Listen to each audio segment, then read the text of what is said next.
زنجیروں سے ٹکرا جائے، مضبوط اور کسا جائے، ایک مکان اور بلڈنگ کے اندر بند کر دیا جائے، دروازے مقفل کر دیا جائے، باہر بھی نہ آ سکے، کوئی اندر بھی نہ جا سکے، یہ جہاں اس مکان کے اندر تڑپتے تڑپتے اپنی موت آپ مر جائے۔ یہ ادھر سردار بیٹھا تھا، ابلیس لائن یہ کہنے لگا میاں یہ مشورہ ٹھیک نہیں ہے، مجھے یہ مشورہ پسند نہیں ہے،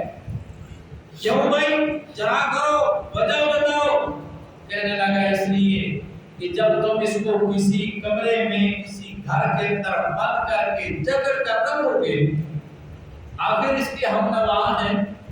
آخر اس کے اقربا ہیں، دوست احباب ہیں، اس کو پتہ چلے گا، وہ تمہارے اوپر چڑھائی کریں گے، دوسروں کو کہیں گے، سفارش ڈالیں گے، آخر تمہیں چھوڑنا پڑے گا۔ یہ تو کوئی بات مزے کی نہیں۔ دوسرا مشورہ آیا نضر بن حارث کا، وہ کہنے لگا کہ ایسا کرو اس کو مکہ سے روانہ کرو، اپنی بستی سے اپنے شہر سے نکال دو، نہ یہ ہمارے شہر میں ہوگا یا نہ یہ لڑکا اور فساد ہوگا، بس ہم پورا من زندگی گزاریں گے۔ ابلیس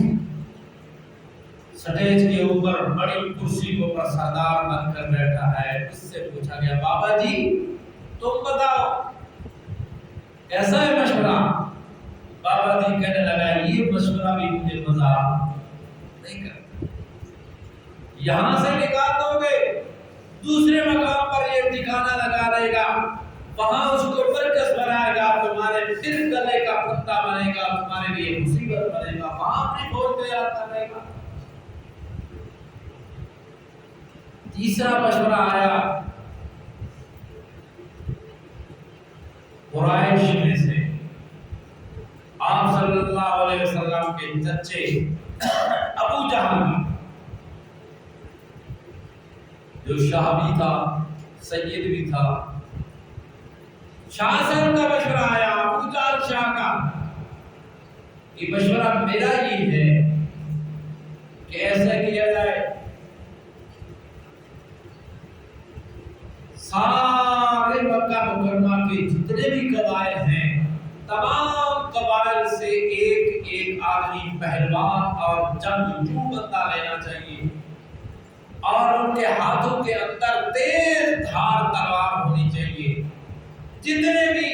مکہ کے اور گرد و نواح کے قبائل ہیں وہ 20 بندے ہیں، 40 بندے ہیں،